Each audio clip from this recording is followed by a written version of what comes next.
Database তৈরি করা এবং এরপর আমাদের নৌযানের প্রকৃতি বিবেচনা করে আমাদের নীতি প্রণয়ন করা, যে আমরা এদের কল্যাণার্থে অপরাধ প্রবণতা হ্রাস করতে, দুর্ঘটনা হ্রাস করতে আমরা কি ব্যবস্থা নিতে পারি সেটা নিয়ে সরকার পরবর্তীতে কাজ করবে। আমরা যে কোনো প্রকল্প নেই না কেন আগে আমাদের ফিজিবিলিটি স্টাডি করতে হয়, যৌক্তিকতা নিরূপণ করতে হয়। এখন সরকার মূলত এই কাজটি করতে যাচ্ছে সুমারির মাধ্যমে, যে আমাদের নৌযান কতগুলো আছে, এগুলো কোন কন্ডিশনে আছে, এই মালিকানা কাদের, কি ধরনের কাজে এগুলো ইউজ হয়। আসলে এই বিষয়টা জানা থাকে সরকারের পলিসি নির্ধারণে সুবিধা হবে। সেজন্য আমি আশা করবো সংশ্লিষ্ট সকল যারা আছে এই নৌশুমারিতে সহযোগিতা প্রদান করবেন এবং আমরা একটা সাকসেসফুল নৌশুমারি এখানে শেষ করতে পারবো এই আশাবাদ ব্যক্ত করে আমি এখানে বক্তব্য শেষ করছি এবং আজকের আলোচনা সভার সমাপ্তি ঘোষণা করছি। ধন্যবাদ। বাংলাদেশ সরকার একটা প্রকল্প হাতে নিয়েছে, নৌযানের ডাটাবেস তৈরি এবং নৌযান ব্যবস্থাপনায় সক্ষমতা বৃদ্ধি করা। এই প্রকল্পের আন্ডারে আছে নৌযান সুমারি। কারণ আমি যে নৌযান সুমারির মাধ্যমে তথ্যগুলো পাই যে আমাদের দেশে কতগুলো নৌযান আছে, ইঞ্জিন চালিত নৌযান, সেটা নিজের ইঞ্জিন থাকুক অথবা অন্য কোনো ইঞ্জিন চালিত নৌযানদার তাকে ধাক্কায় নিয়ে যায়, যেমন কোন কিছু কিছু ফেরি।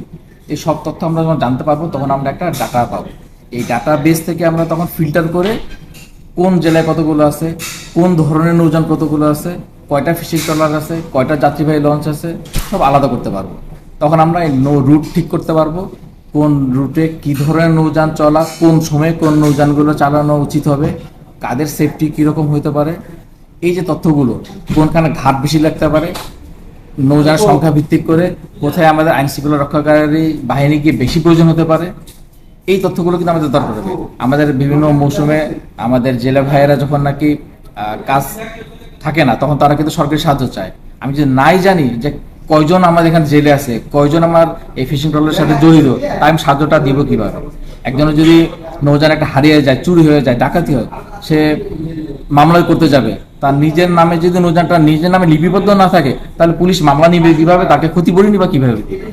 অর্থাৎ আমাদের নিজেদের জন্য নিজেদের সেফটি সিকিউরিটি এনশিওর করার জন্য কিন্তু আমার এই নৌযানের তথ্যগুলো সরকারকে দেওয়া উচিত।